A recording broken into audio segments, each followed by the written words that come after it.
आज चर्चा लागली 4 जण अटकेत. एवढे दिवस सापडलेच नाही कोणाला.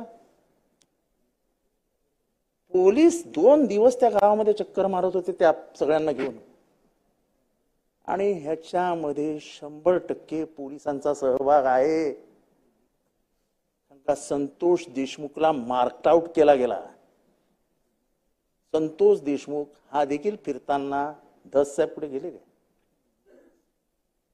त्याच्याबरोबरही तो गावचा पॉप्युलर पोरगा असल्यामुळे त्याच्याबरोबर कायम 5-10 पोरं असायची. त्याला प्लॅन करून बाहेर काढला. तो एकटा कसा बाहेर येईल ह्याचा प्रयत्न केले गेले. नंतर त्या एक गाडी, तुम्हाला ते सगळं व्हिडिओज मध्ये दिसेल, एक गाडी नवीन टोल नाक्यावर थांबवण्यात आली. ती जे काळी म्हणतात ना स्कॉर्पिओ, थांबवण्यात आली. नंतर बरोबर ऍडजस्टमेंट करून एक गाडी मागणं आली, एक गाडी पुढनं आली. तो दगड टाकला. तो शेजारचा भाऊ घाबरला. ह्याला उतरवलं तेव्हा समोरच्या त्या सुदर्शनच्या हातात दांडका होता, तलवारीसारखं, म्हणजे त्याला सत्तूर म्हणतात. ते सत्तूर नावाचं हत्यार होतं. ह्याला खेचला, गाडीत घेतला. नंतर जे काय झालं ते सुरेश धसांनी सांगितलं. अध्यक्ष महोदय, हे इथेच थांबतं का? माझ्याकडे यादी आहे अध्यक्ष महोदय. 3/7/2024 2 गटात फायरिंग झाली. इथे म्हणजे पडबी मेरा चिदबी मेरी सगळी सूत्र वाल्मिक कराडावर होतो. मला आश्चर्य वाटलं की कोणीही त्याचं नाव नाही. दाऊद इब्राहिम आहे, छोटा शकील आहे. या विधानसभेमध्ये सत्य सामोरे आणलं पाहिजे दससाहेब. आपण, आपली जबाबदारी आहे. या 300 आयवा चालवतात कोण? कोणाच्या जीवावर चालतात? आवादा कंपनीकडे हप्ता कोणी मागितला? कसला मागितला? कळू द्या ना महाराष्ट्राला. काय पूजेची वर्गणी मागितलेली नाही ना. अध्यक्ष महोदय, परळी शहर 3/7/2024 2 गटात फायरिंग. मरळवाडीचे सरपंच बापू आंधळे मयत झाला. दुसऱ्या गटाचे माधव गीते जखमी झाले. त्यात बबन गीते तिथे नव्हताच. बबन गीतेचं नाव घेतलं 302 मध्ये. 302 मध्ये असलेल्या बबन गीते फरार आहे. पण वाल्मिक कराडचं नाव असताना त्याच्यावर फक्त वाल्मिकांना नाव असल्यामुळे त्याच्या कॉलरलाही हात लावण्याची हिंमत पोलिसांनी दाखवली नाही. 307 मध्ये वाल्मिक कराड आरोपी आहे. त्याच्यात आजपर्यंत कुठलीही कारवाई झाली नाही. अध्यक्ष महोदय, बंडू मुंडे नावाचा गुत्तेदार, असाच त्याचाही मर्डर झाला तहसीलदार कार्यालयासमोर. हा पण वंजारी, मी पण वंजारी, सगळे संबंधित पण वंजारी. जातीपातीचा कुठे इथे संबंध येत नाही. माणसाची क्रूरता इथे दिसते. आणि अशा मी कमीत कमी 10 मर्डर दाखवतो इथे. त्याचा शोधच नाही, आता नाही आणि पता नाही. म्हणजे गँग ऑफ वासेपूर पेक्षा भयंकर आहे. आपण का आक्याचं नाव घेतलं नाही? आका कोडे तुम्हाला माहित नाही? वाल्मिक कराडचे व्हिडिओ कोणाबरोबर आहेत ते तुम्हाला काय माहित नाही? आणि तुम्ही SITची मागणी करता. ते बरोबर आहे, एखादी गोळी घालून मारली तर ठीक आहे, 6 गोळ्या घातल्या ठीक आहे. पण 3-3, 4-4 तास मारत बसले आणि एक क्रूर कर्मा त्याचं व्हिडिओ शूटिंग करत बघतोय की कसा मारतायत लाईव्ह. हे इतकं सोपं गणित नाही आहे. हे इतक्या लवकर सोडवलंही जाणार नाही. पण ह्या क्रूरतेला आपण कुठेतरी अंत देणार आहोत की नाही? हे सगळं आपण कुठेतरी थांबवणार आहोत की नाही? गुट्टे साहेब, आपण एक भ्रष्टाचार समोर आणला होता. त्याच्यामध्येही आपण त्याच माणसाचं नाव घेतलं होतं ज्याचं मी नाव घेतलं. 42 कोटीचा भ्रष्टाचार होता. सगळ्यांचे पैसे जमा केले होते, बरोबर आहे ना? काय झालं? काही नाही झालं. हे ओरडून नंबले. कोणी सिरियसली घेतलं नाही. 42 कोटी रुपये खिशात घातले होते. शेतकऱ्यांची हिंमत झाली नाही नाव घ्यायची. मुंबईत येऊन पैसे दिले होते हॉटेलमध्ये जाऊन. आपणच जर नाव घ्यायला घाबरलो तर जनता कशी काय नाव गेलो? कोण नुसतं नाव घेतलं तरी अख्खं केज आणि आजूबाजूचा परिसर घाबरतं. म्हणजे परळीमध्ये तर म्हणजे ते म्हणतात ना, सुजा बच्चे नाही तो गब्बर सिंग आएगा, तसं झालंय. सुजा बच्चे नाही तो वाल्मिक आएगा. वाल्मिकचा बाप कोण आहे? वाल्मिक नाही आहे. या वाल्मिकचा बाप कोण आहे? वाल्मिकची इतकी हिंमत होणार नाही. जोपर्यंत पॉलिटिकल राजश्रय नसतो तोपर्यंत गुंड इतका फडफडत नाही. त्याची तेवढी लायकी पण नसते. गुंड तेव्हाच फडफडतो जेव्हा पोलीस त्याच्या आश्रयासाठी जातात की अरे बाबा तुझ्या बापाला सांग आमच्या मागे राजकीय आशीर्वाद ठेव. बदल्या त्याच्या सांगण्यावरनं, अपॉइंटमेंट त्याच्या सांगण्यावरनं, इन्स्पेक्टर त्याच्या सांगण्यावरनं, PSI त्याच्या सांगण्यावरनं. एवढंच नाही साहेब, जेलची एक अधिकारी आहे, तिची फाईल गेले 2 महिने गायब होती मंत्रालयातनं, आत्ता सापडली काल परवा. तिला तिथे ठेवायची नाही हे ठरवून तिची फाईल गायब करण्यात आली. त्या जेलर जी कोण भगिनी तिचं नाव मी आपल्याकडे देईन पत्रावर. सगळ्या डिपार्टमेंटमध्ये हस्तक्षेपच यांचा, आणि त्याच्यामुळे कोणीच काय बोलायला तयार नाही. अध्यक्ष महोदय, आज जे 4 जण अटकेत आहेत, ते जो काय तो इन्स्पेक्टर दिसलाय, मला आश्चर्य याचं वाटतं की साहेब आतापर्यंत एकाही पोलिसाला तुम्ही सस्पेंड केलेला नाहीये. मर्डर होऊन काही दिवस झाले, हे सगळं नेटवर्क दिसतंय. It is just joining the points. Phone आला, शिंदे त्या गुलेच्या फोनवरनं कोणाशी बोलला? वाल्मिक कराडशी. वाल्मिक कराड फोनवर बोलतो, शिंदेशी बोलतो. 2 कोटीचं सेटलमेंट असतं. ते 2 कोटीचं सेटलमेंट काय होतं नाही होतं ते मला माहित नाही, पण तुम्ही त्या 2 कोटीचं तक्रार घेतलेली आहे. म्हणजे ऍट द एंड कुठे येतं हे? तर हे खंडणीवर येतं. खंडणीमध्ये आपण वाल्मिक कराडला आरोपी केलाय. हे सगळा खून आणि हे सगळं संदर्भ कुठे येतो? हा टिंब दुसरीकडे जातो कुठे? तर अशोक सोनवणेच्या इथे जो मारहाण झाली ते खंडणीच्या ह्याच्यासाठी गेले होते ना तिथे. इगो कोणाचा दुखवला? इगो सुदर्शनचा नाही दुखवला, इगो वाल्मिक कराडचा दुखवला. आणि इगो दुखवल्यामुळे एंड पॉइंट आला. मारला कोणी? गुले फॅमिलीनीच. म्हणजे फोन गुले फॅमिलीच्या फोनवरनं शिंदे बोलतो, नंतर कंप्लेंट होते, ऍट द एंड मर्डर होतो. अजून पोलिसांनी 302चा आरोप वाल्मिक कराडवर का नाही ठेवला? अजूनपर्यंत वाल्मिक कराडवर गुन्हेगार म्हणून तो का नाही पुढे घेतला? जसं त्यांनी सांगितलं की 2 महिन्यातले फोन तपासा ना, वाल्मिक कराडला कोणाकोणाचे फोन आलेत, त्या 4 दिवसामध्ये कोणाकोणाचे 2 दिवसामध्ये कोणाकोणाचे फोन आले ते तपासा. आणि सर्वात महत्वाचं म्हणजे हे सगळं चालू असताना पोलिसांना कोणाचे फोन आले ते तपासा. माननीय मुख्यमंत्री महोदय, तुमच्याकडनं अपेक्षा आहे महाराष्ट्राची.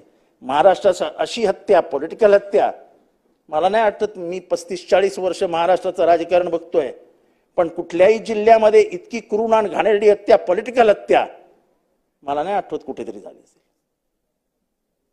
आणि मी माझ्या ह्याच्यातनं मी आपल्यालाही सांगू इच्छितो की आपल्यालाही कधी आठवत नसेल की इतक्या घाणेरड्या पद्धतीने राजकीय हस्तक्षेपामुळे हत्या झाली.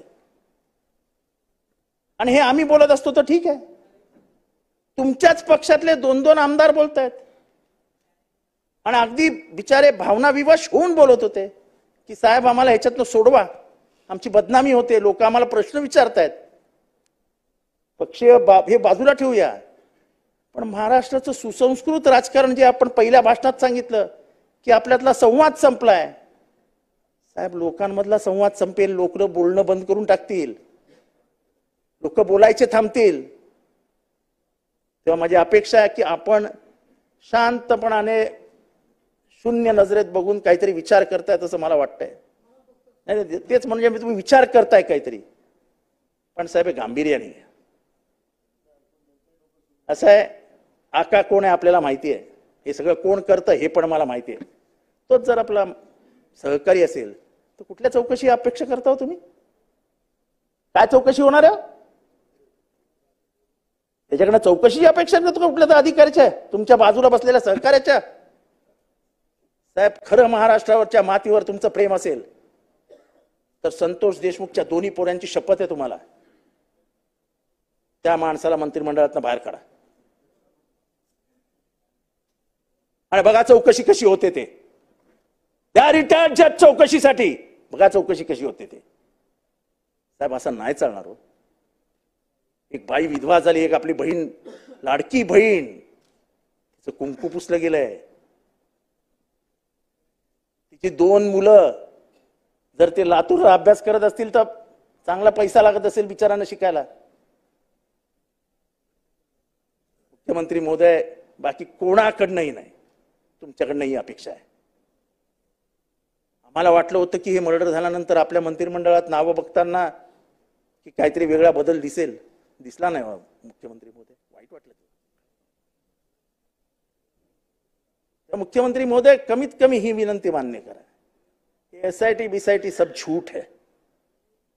तुमच्या हाताखाली, तुमच्या सरकारच्या हाताखाली काम करणाऱ्या पोलीस अधिकाऱ्याकडनं अपेक्षा करणं म्हणजे अपेक्षा भंगाचं दुःख नंतर सहन न करण्यासारखं.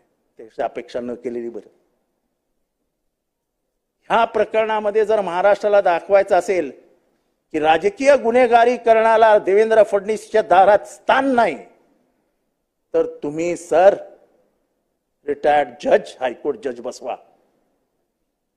आणि गेल्या 2 वर्षात झालेल्या सगळ्या हत्यांची चौकशी करा. का म्हणून सगळीकडेच वाल्मिक कराडचं नाव येतं, दुसऱ्या कोणाचं का नाव येत नाही? मी तर त्या जिल्ह्यात पण राहत नाही हो, तरी माझ्याकडे एवढी मोठी यादी येते. म्हणजे तुम्ही जर व्यवस्थित मागणी, म्हणजे तुमच्याकडे आतापर्यंत याद्या आल्याच असतील, एक कमीत कमी 42-43 नावं आली असतील गेल्या 3 वर्षातली. माझ्याकडे कमी आले असतील, तुमच्याकडे त्याच्यापेक्षा जास्त असतील. पण लोक डोळे उघडून तुमच्याकडे बघतायत साहेब, न्यायाच्या अपेक्षेने. आणि आपण ह्या प्रकरणात न्याय कराल असं आज जेव्हा ही चर्चा घडते ती उभ्या महाराष्ट्र बघत असेल. आम्ही हे जे बोलतोय, we speak the truth on the floor of the house, असं म्हणलं पॉइंट ऑफ प्रॉपर्टी. आम्ही बोलतोय ते खरं बोलतोय, त्याच्यातला एकही शब्द खोटा नाही. त्या बहिणीच्या डोळ्यातले अश्रू पुसण्याचं काम तुमच्या हातांनी करायला हवं. आपण, जबाबदारी तुमची आहे. त्या लेकरांच्या गेलेल्या बापाची जबाबदारी आपल्याला घ्यावी लागेल. तिथे बाप आपल्याला बनावं लागेल. ही समाज व्यवस्था महाराष्ट्राची. त्या विधवेला रस्त्यावर सोडता कामा नये. आधार हरवलेल्या पोरांचा बाप आपल्याला व्हावं लागेल, त्यांनाही रस्त्यावर सोडता कामा नये. सरकार मायबाप असतं, मायबाप. त्या मायबापाकडनं ही अपेक्षा जेव्हा मी व्यक्त करतोय तेव्हा राजकारण करत नाही. कारण का माझ्या आधी सुरेश धस बोललाय, माझ्या आधी नमिताताई बोलल्या आहेत. मी पहिल्यांदा बोललो असतं तर करत त्याला राजकीय स्पर्श असता, पण मी तिसरा माणूस बोलतोय. माझ्या आधी 2 बोलले, ते माझ्यापेक्षा भावना विवश होऊन बोलले. तिथं बाजूला आहेत एक दुसऱ्याच्या. धस साहेबांनी त्यांच्या मतदारसंघात काय घडतंय काय नाही ते सांगितलं. मला तो बूथ अध्यक्ष होता का ह्याच्याबद्दल नाही बोलायचंय धस साहेब, पण तो माणूस होता. अरे महाराष्ट्रातली माणुसकी तर जिवंत ठेवूया. आपण माणुसकीची हत्या करायला लागलो आता. अशा पद्धतीने खून होणार असतील आणि त्याला जर राजकीय वरदस्त मिळणार असेल तर सगळ्या जिल्ह्यांमध्ये सुरू होईल. मला असे कितीतरी खून माहिती आहेत की पोलीस घरापर्यंत गेलेत, मागे आलेत. नावासकट सांगेन, नावासकट पोलीस अरेस्ट करायला गेलेत, फोन आलेत, ए मागे फिरले, नावासकट सांगू शकतो. मला त्या प्रकरणात जायची नाही. पण हे याच्यामुळेच वाढलं साहेब. पोलिसांच्या बदल्या होतात लगेच. मर्डरचा तपास करायला गेलेला अधिकारी दुसऱ्या दिवशी सकाळी बदली केला जातो. दुसऱ्या दिवशी सकाळी साहेब मला बोलवा, आपण नावासकट फोटो सकट दाखवतो. नाही चालणार. हे मी राजकारण बोलत नाहीये. उद्या आमच्या उडतीला मुंड्या. अरे साला खूप बोलला यार हाऊसमध्ये, काय होत नाही टाक्स आलेला. मला कुठल्याही प्रदेशचं नाव घ्यायचं नाही. Uttar Pradesh, Bihar. We are moving towards the jungle raj and we don't expect this from Devendra Fadnavis. I look at you as a gentleman. You might be a politician, but you are a father at heart. Just talk to your heart. Just ask your heart a question. माझ्या हृदयातला लपलेला बसलेला पाप काय उत्तर देतोय, त्या उत्तरावरती काम करा साहेब, एवढीच आपल्याकडनं अपेक्षा आहे. साहेब, जे परभणीमध्ये झालं, त्या परभणीमध्ये तो कोण सोपान पवार जातो, ते उचलतो, तोडतो, फोडतो, चला झालं. पण शांतपणे चालू असलेल्या बंदमध्ये अचानक पोलीस बळाचा वापर सुरू करतात.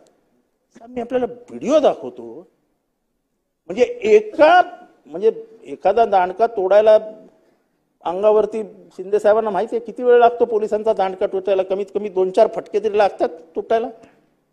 तर मी तुम्हाला व्हिडिओ दाखवतो. देवेंद्र फडणवीस साहेब, एक फटका आणि दांडका तुटला. असे कमीत कमी 16 व्हिडिओ दाखवतो साहेब मी, 16 व्हिडिओ. बायकांना घरात जाऊन मारायचं कामच काय होतं? बायकांनी कुठं काय केलं होतं? मला एक हिंदी पिक्चरचा डायलॉग आठवतो साहेब, गरीबों की जान क्या जान नहीं होती सेठ. साहेब, तो सूर्यवंशी पोरगा काय करत होता? दंगल करत होता, व्हिडिओ काढत होता फक्त. म्हणजे एवढा अतिरेक पोलिसांचा होणं, it is not right for a welfare state. Don't make this state a police state. प्रत्येकाचा आपापल्या मर्यादा राखल्याच गेल्या पाहिजेत.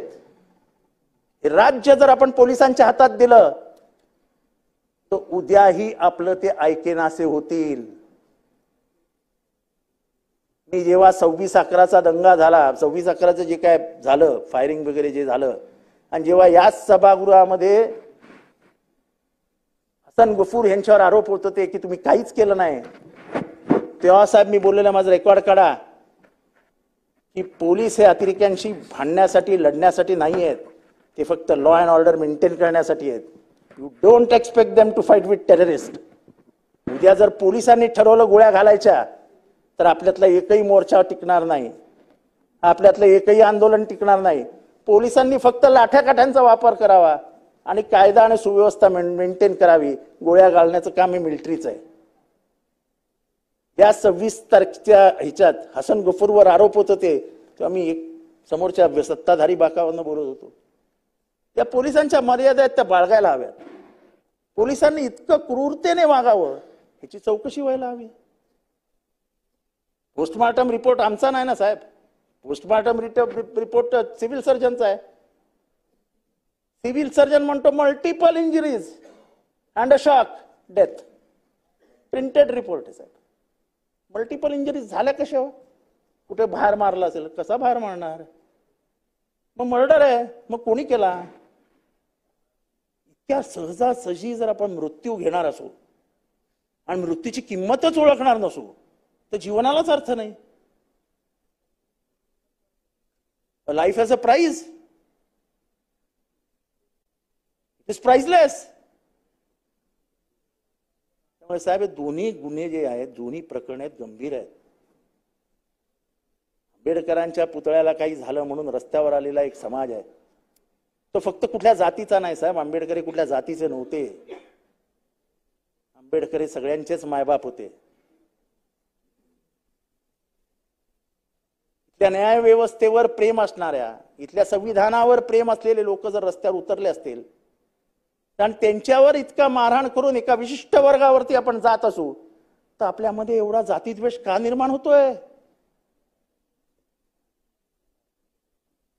एका विशिष्ट समाजाच्या घरात घुसून मारला आपण. विजय वाकोडे यांना आरोपी का केलं तुम्ही? तर काय संबंध होता विजय वाकोडेचा? देवेंद्र फडणवीस जी तुम्ही मुख्यमंत्री झाल्याच्या काही दिवसामध्येच हे घडलेलं आहे. त्यामुळे पुढच्या 5 वर्षाचा रोडमॅप तुमच्या या 2 कारवायातनं दिसणार आहे. आणि माझी खात्री आहे, मी जरी आपल्या विरोधी बाकावर बसलो असलो तरी तुमच्यातली संवेदनशीलता मी ओळखतो. एक संवेदनशील मुख्यमंत्री म्हणून परभणी आणि बीडच्या प्रकरणामध्ये तर तुम्ही जज शिवाय दुसऱ्याची कोणाची चौकशीच लागू नका, काही फायदा होणार नाही. आणि जो संबंधित सहकारी आहे त्याचा राजीनामा घेत नाही तोपर्यंत काही होणार नाही. त्यामुळे आपण हे राजीनामा घ्यावा. परभणीची चौकशी आपण SIT मार्फत, DG मार्फत, ज्याच्या मार्फत करायची ती करावी, पण त्या सूर्यवंशी घराण्याला न्याय द्यावा. पण महाराष्ट्रात ह्याच्या पुढे हा पोलिसांचा अतिरेक होणार नाही याची काळजी आपण घ्यावी. एवढंच बोलतो. संतोष आणि सूर्यवंशी या दोघांच्या आत्म्याला चिरशांती लाभो एवढीच या ठिकाणी महाराष्ट्राच्या सार्वभौम सभागृहात जिथे रेकॉर्ड्स बोलतील पुढच्या वर्षानंतर तिथे त्यांना श्रद्धांजली अर्पण करतो. इथेच थांबतो. जय हिंद, जय महाराष्ट्र, जय भीम.